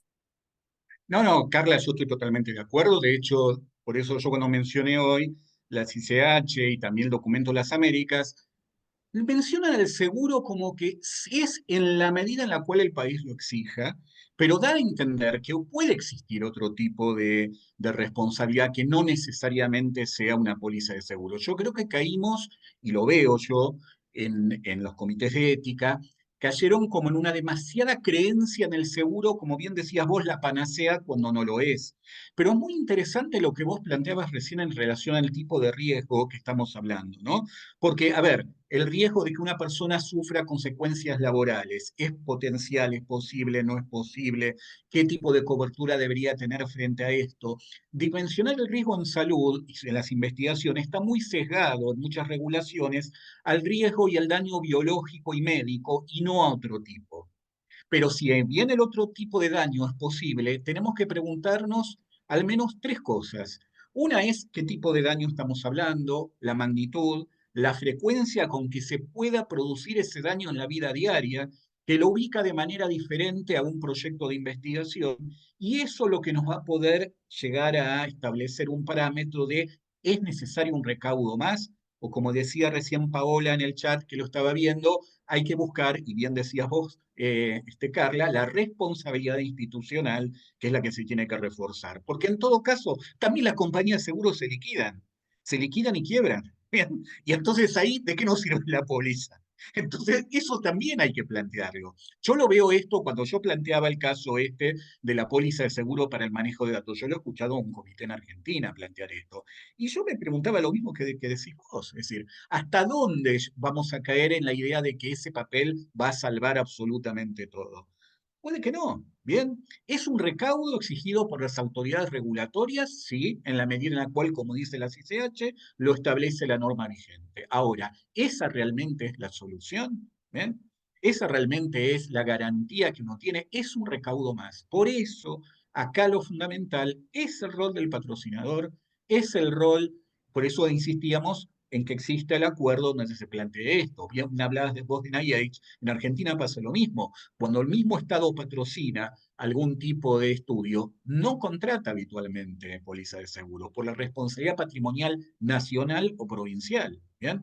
Poner un requisito de un seguro termina siendo en esos casos un requisito formal más, pero que no hace frente a la magnitud y capacidad de respuesta que tiene ese patrimonio. Bueno, vamos a cambiar el enfoque, vamos a volver a contratos. Hablamos mucho sobre seguros ya. Y pensando en la potencial armonización y buscar consensos, buscar estandarizar un poco para la región, yo quería preguntarte, Carlos, ¿cuáles crees que son los elementos que de mínima debiera contener un contrato para ensayos clínicos? Bien, un poco lo hemos planteado. Yo podría hacer un punteo muy abuelo de pájaro, ¿no? Porque justamente es un tema que lo estamos trabajando con OPS, pero en realidad nosotros tenemos que identificar todas aquellas obligaciones que hacen a la ejecución del estudio y que le va a interesar sobre todo al patrocinante, porque tienen que ver con la calidad de lo que se va a generar y que respondería a la resolución 75.8 de la Organización Mundial, donde se indica cómo se debe realizar el estudio de acuerdo a las normas GCP. Ustedes me podrán decir, ¿por qué tiene que estar esto en un contrato? Si en definitiva esto es un acuerdo que hay, diríamos, en la buena práctica en investigación. Porque en la medida en la cual esté en un contrato, va a ser exigible en caso de incumplimiento por vías legales. Si yo no lo tengo en un contrato, eso no lo voy a poder exigir. ¿Bien? Ahí vamos a encontrar cómo es el manejo de datos, cómo debe ser la actitud de reclutamiento al momento de tener previamente la autorización de la autoridad regulatoria, cómo es el régimen de publicación, cómo se va a responder en materia de lesiones. Esto que nos comentaba Hans en relación a, más allá del seguro, que exista un fondo o que se haga responsable de responder con el reembolso de las lesiones, de los procedimientos o drogas del estudio, en primera instancia el patrocinador. Debe tener también previsiones vinculadas a lo que es el manejo de los datos y todo el régimen de confidencialidad, ni que hablar el rol del consentimiento informado y también de obtener las aprobaciones del comité de ética, tanto del consentimiento, el protocolo y las enmiendas, y por otro lado también un régimen de indemnidad. El régimen de indemnidad tiene que ver no solo con responder por las lesiones, sino también por mantener indemne a la institución y al investigador frente a los reclamos judiciales. Yo había visto un comentario ahí en el chat donde se mencionaba que, bueno, pero el seguro en definitiva responde o protege de carácter de asegurado al patrocinador. Es y no es tan así, porque ¿qué ocurre? Lo que hace el seguro es decirle al patrocinador, usted que es responsable por una lesión, voy a responder yo en lugar suyo porque soy la compañía de seguros. Pero esto protege también, incluye los daños que estén ocasionados por el propio patrocinador a través del estudio en relación a la institución y al investigador. Esto quiere decir que si hay un reclamo judicial en contra de la institución, en contra del investigador por un daño causado en el estudio, que obviamente para el participante no le importa si es responsable el patrocinador, va a demandar a todos. Pero gracias a que existe la indemnidad otorgada por el contrato y por el seguro se hace cargo, inclusive defendiendo al investigador y al patrocinador. Por eso, en los certificados de cobertura se pone la inclusión de la institución y del investigador. Entonces, digamos, principal interesado es el patrocinador, pero lo mantiene indemne al investigador y al equipo y a la institución. Por eso es importante entenderlo de esta manera, ¿no? Es decir, hay muchas consideraciones que podríamos ser las cláusulas ideales. Yo haría hincapié en todas las obligaciones de las buenas prácticas clínicas, régimen de indemnidad, régimen de responsabilidad por costos y lesiones, contratación del seguro en caso que sea necesario por ley, ¿no? Bueno, de ahí tenemos millones de cláusulas, pero digamos los rubros, podríamos decir.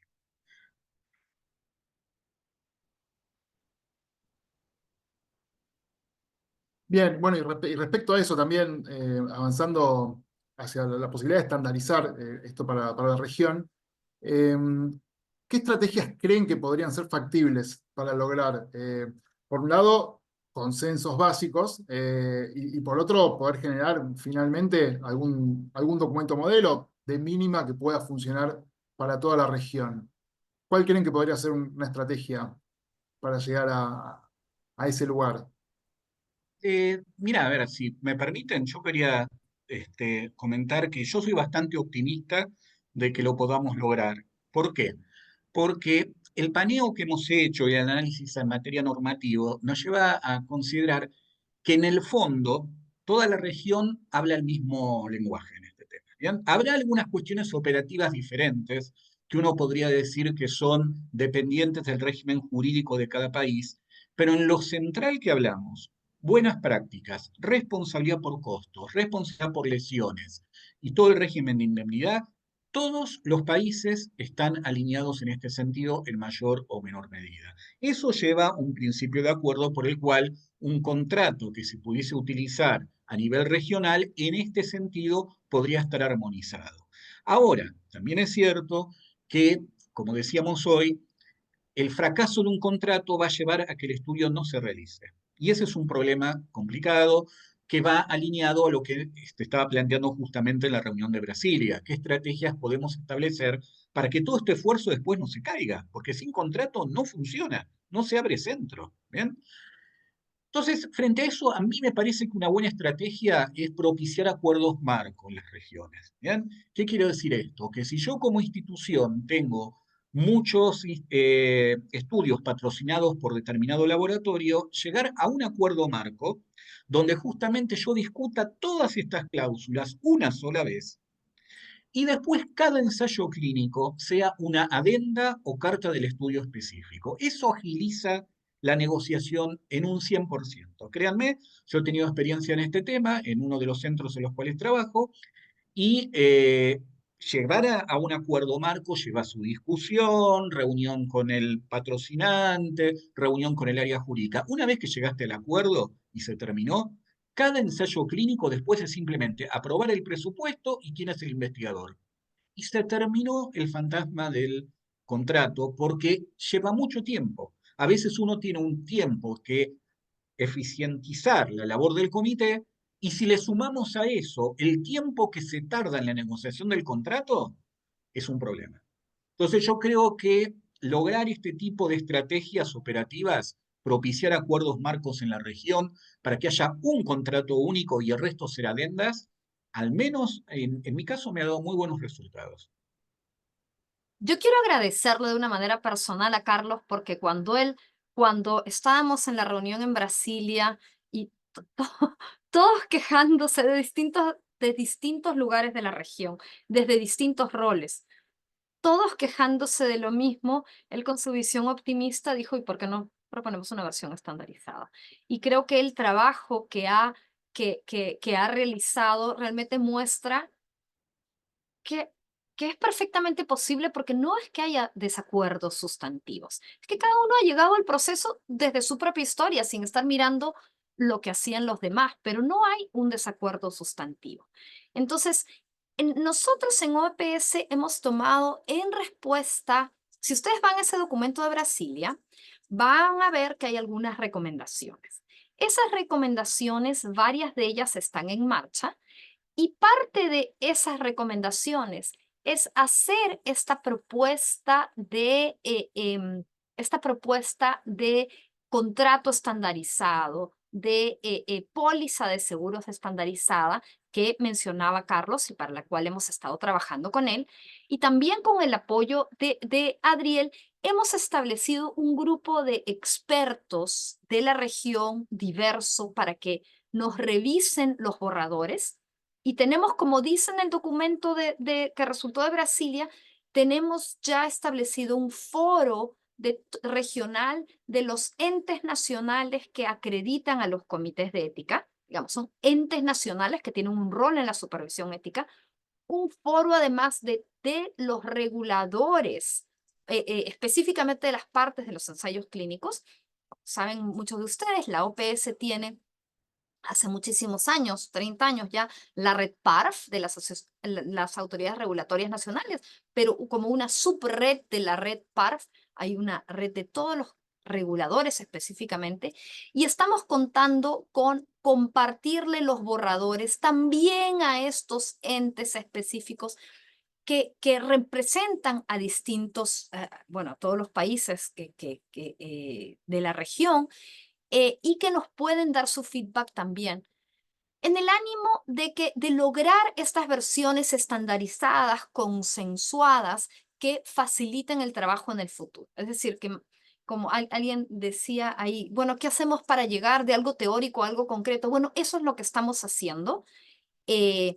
Creemos, yo soy optimista como Carlos, entonces creo que es algo que es efectivamente plausible, además porque es una necesidad sentida, no es algo que uno no es que el problema se lo esté inventando uno, pero también creo que si ustedes recuerdan, tuvimos como parte de esta misma serie de seminarios virtuales, tuvimos una sesión sobre el proyecto Smart IRB de Estados Unidos. Recordarán que presentó Barbara Beer, que también estuvo en nuestra reunión en Brasilia, y ella presentó se presentaba la política de los Estados Unidos de que se hace una revisión ética única. Una revisión ética única supone un contrato entre digamos que hay 5 instituciones involucradas y el comité de ética de solo una revisa, pues hay que hacer un contrato entre todas las otras instituciones para ver qué responsabilidades retiene la institución y qué responsabilidades le pasa a la institución meñique, que es la institución cuyo comité de ética revisa, o a cualquier comité de ética que revise. Entonces, la experiencia que compartió Barbara Beer en ese entonces, y está el webinar está grabado en nuestra página web, es sobre una estrategia similar a la que Carlos está explicando, que es lo que ellos llaman el Smart IRB. Es un contrato estandarizado. Entonces, una vez que están todos de acuerdo con el contrato estandarizado, cualquier ajuste extra es una cosa muy sencilla.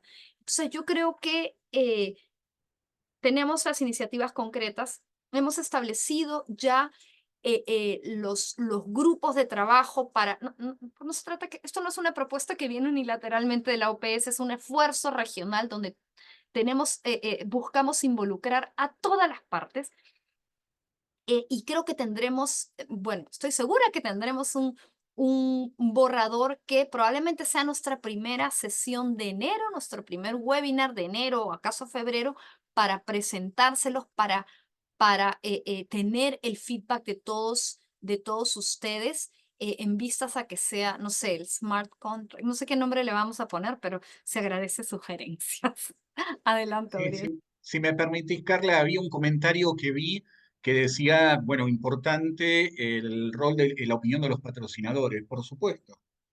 En mi experiencia, cuando hemos llegado a acuerdos de marco, inclusive a nivel ministerial, nosotros estamos trabajando, porque mi experiencia viene por rol en el ministerio, y cuando hemos logrado acuerdos estandarizados desde el ministerio, fue con convocatoria a los patrocinadores que estuvieron totalmente de acuerdo con las cláusulas que hemos propuesto. Digamos, son cláusulas estandarizadas que hacen al uso y costumbre en la contratación e investigación clínica. ¿Bien? Por eso son cláusulas que son universalizables en la región. Bien, salvo una cuestión muy puntual que quizá tiene que ver con algún procedimiento específico que fija la ley, por ejemplo, para el llamado pacto comisorio, cláusulas de resolución, rescisión, etc. El resto, si yo tengo un país que está alineado a la buena práctica clínica, un modelo de contrato de este tipo tiene que ser receptivo, porque no es más que un reflejo de eso. A ver, se dice que se debe responder por los daños, bueno, el contrato dirá quién responderá por los daños. ¿Se debe respetar el consentimiento informado? Bueno, el contrato dice que no se puede iniciar un estudio que no esté el consentimiento aprobado por autoridad regulatoria y comité de ética. Por eso yo soy optimista que puede ser viable la armonización, porque estamos hablando todos el mismo lenguaje. ¿Bien? Lo que ocurre es que hay a veces algunas trabas burocráticas, ámbitos de negociación que hacen que se retrase la gestión, y que creo que ese es el principal objetivo que está marcándose a nivel internacional. Es decir, tenemos todo el recurso, tenemos las herramientas, y sin embargo la gestión termina estando un poco empantanada, justamente por esto. Ahora, si no logramos agilizar esta gestión, no podemos lograr un desarrollo ágil regional. Ese es el problema que hay.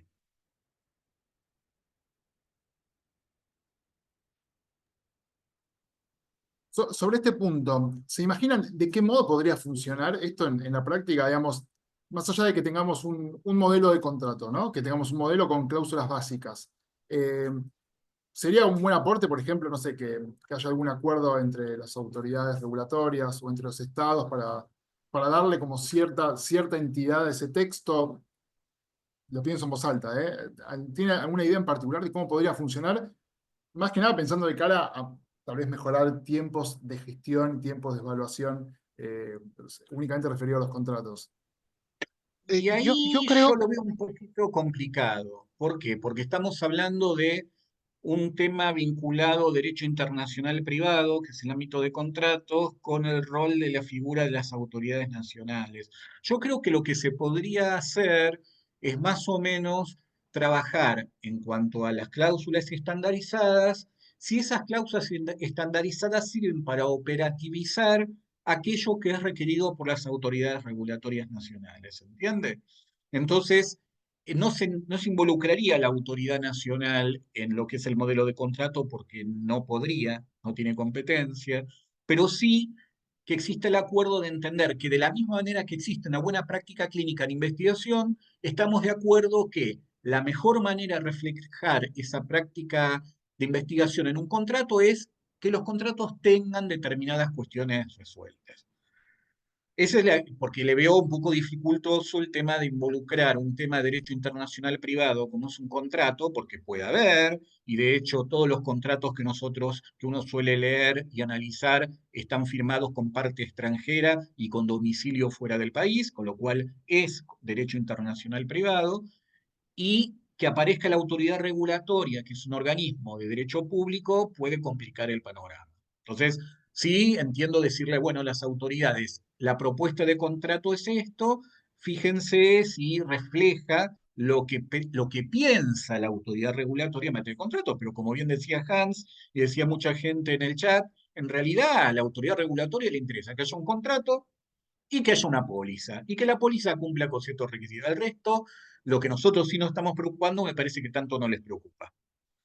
lo que quería comentar era que Am, entiendo que y conozco los más preocupados muchas veces en nuestros países por el contrato y por la necesidad de tener esto estandarizado y que se cumplan estos estándares son las instituciones donde se realiza la investigación y los patrocinadores, ¿no? Digamos, estamos viendo el lado de la protección, ¿ok? Y eso es importante, pero en el contrato también está en el lado de financiero para implementar rápidamente el estudio en la institución. Y los mismos patrocinadores y las instituciones, las que trabajan esto mucho tiempo, están suelen estar muy interesadas en estandarizar, en hacerlo esto viable, transparente, porque esto agiliza mucho proceso, porque resulta que en un país cada institución puede trabajar diferentes tipos de modelos y entre los países diferentes, entonces esto puede volverse, digamos, un cuello de botella burocrático, etcétera, ¿no? También.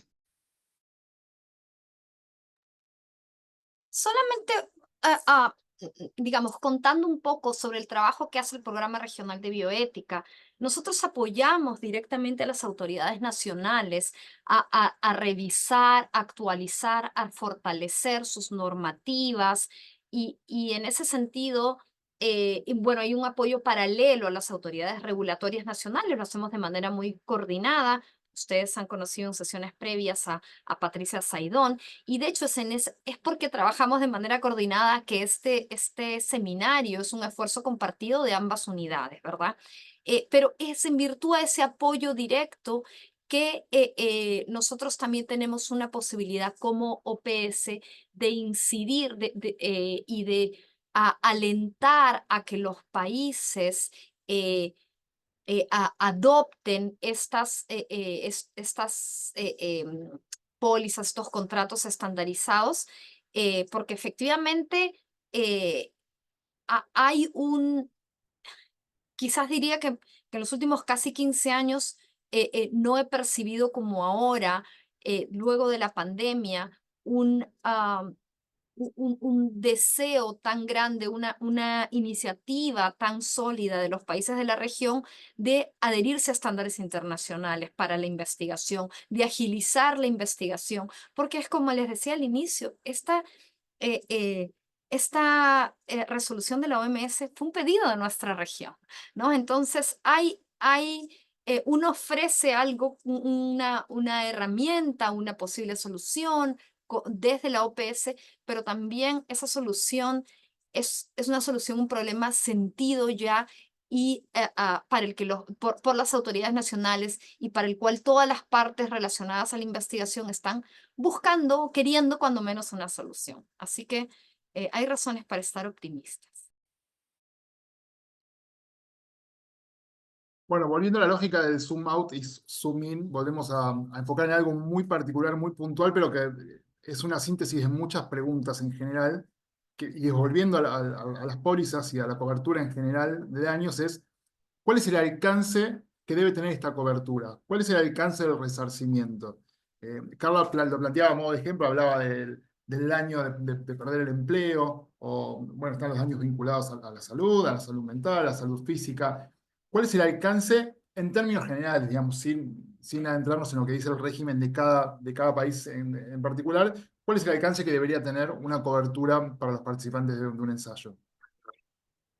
En realidad, en principio, siempre se apunta a las lesiones provenientes de la atención médica que implique los procedimientos o la droga del estudio. Sin embargo, la cobertura que establece la póliza de seguros no quita la posibilidad al perjudicado a que reclame otros rubros que existen en la responsabilidad civil. Quiero decir con esto, no es una renuncia de derechos. ¿Bien?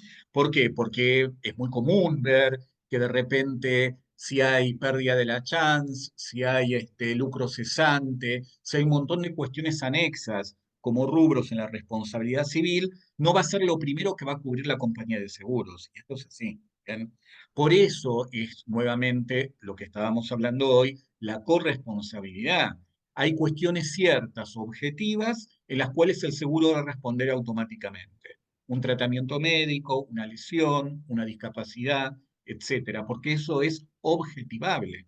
El resto de los rubros de la responsabilidad civil y la indemnización están muchas veces sujetos a apreciación judicial, razón por la cual la cobertura del seguro no libera de responsabilidad en un 100% por el resto de los rubros que puede integrar la responsabilidad civil, y ahí sí nos tenemos que meter según el régimen legal vigente en cada país, porque cada país tiene límites a la responsabilidad entre posibles consecuencias inmediatas, remotas o casuales. Pero eso ya es un tema que tiene que ver con el régimen de responsabilidad civil vigente en cada país. Bien, entonces, a nosotros lo que nos interesa es que exista esa cobertura y que en caso de que se reclame otro tipo de daño que no esté contemplado en el seguro, responda finalmente el patrocinador. Y que en caso que no responda el patrocinador, que el consentimiento informado y la participación del ensayo clínico no implique una renuncia de derechos de parte del participante. Por eso en el consentimiento una la clara, por más que existe un seguro, por más que existe, usted no renuncia a los derechos que legalmente corresponden, porque el resto de los rubros, que esto pasa en cualquier siniestro de seguros, es muy difícil que la compañía los reconozca de entrada. Ahora, si vos me decís, ¿qué pasa en última instancia si finalmente un juez resuelve que había que pagarle todo? Ahí ya la cosa cambia, porque un juez puede llegar a condenar a la compañía respecto del resto de los rubros de la indemnización civil, siempre y cuando esté contemplado el régimen legal vigente del país, ¿no?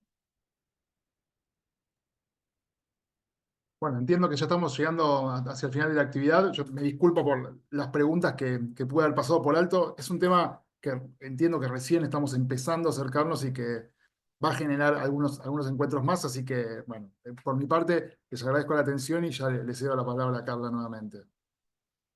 Muchísimas gracias. Creo que no podría estar más contenta para una primera discusión regional sobre no uno, sino dos temas relacionados, pero sumamente complejos, en los que estamos abriendo una línea nueva de trabajo como decía hace un momento, buscamos, este es un paso, tendremos una sesión, no la tenemos agendada aún, no sé si será en enero o en febrero, sabemos que enero no es el mes favorito de nuestra región, pero, pero vamos a buscar de agendarla apropiadamente para compartirles un borrador de póliza, un borrador de contrato que haya beneficiado ya no solamente por el trabajo hecho en OPS, con nuestros consultores que permiten avanzar en tantos temas en simultáneo, sino también con la retroalimentación de algunos grupos específicos, con el ánimo de compartirles lo más avanzado posible para que nuestra discusión sea lo más eficaz, del mayor impacto posible. Entonces, eso es lo que les daremos de regalo de inicio del 2025, uno de los tantos, y ha sido sumamente útil tener este espacio de reflexión, escuchar las distintas aristas desde tantos países, de cómo se ve el problema, dónde están los desafíos, a fin de nosotros tenerlas en cuenta en todos los pasos posteriores de este proyecto. Y como he dicho varias veces, con miras a que cuando hay una emergencia en el futuro, a ver que podamos tener el gran Recovery Trial de Latinoamérica, iniciado por nosotros, liderado por nosotros, que tengamos la capacidad de hacerlo rápido y bien, y para eso tenemos que cuidar todas las piezas, no solamente la revisión ética, no solamente los protocolos de investigación, sino también estas piezas prácticas que a veces son un poquito como el patito feo que descuidamos, pero que a la larga, como nos recordaba Carlos y Hans, pues no inicia un ensayo si no se resuelve. Entonces, les doy nuevamente las gracias a todos. Disculpas por la dificultad con con la suscripción por parte de ustedes a la lista de OPS. Yo he suscrito a todas las personas que han compartido sus enlaces, y ahora bueno, les deseamos unas felices fiestas, un buen descanso de fin de año. Probablemente no empiece ya, pero espero que empiece pronto. Y será por parte del Programa Regional de Bioética hasta el 2025. Los vamos a dejar de todas maneras con la información sobre la página web del Programa Regional de Bioética, donde verán otros recursos que tenemos relacionados, incluso, por ejemplo, nuestra orientación, catalizar la investigación ética en emergencias. Muchísimas gracias y que tengan un buen resto del día. Gracias.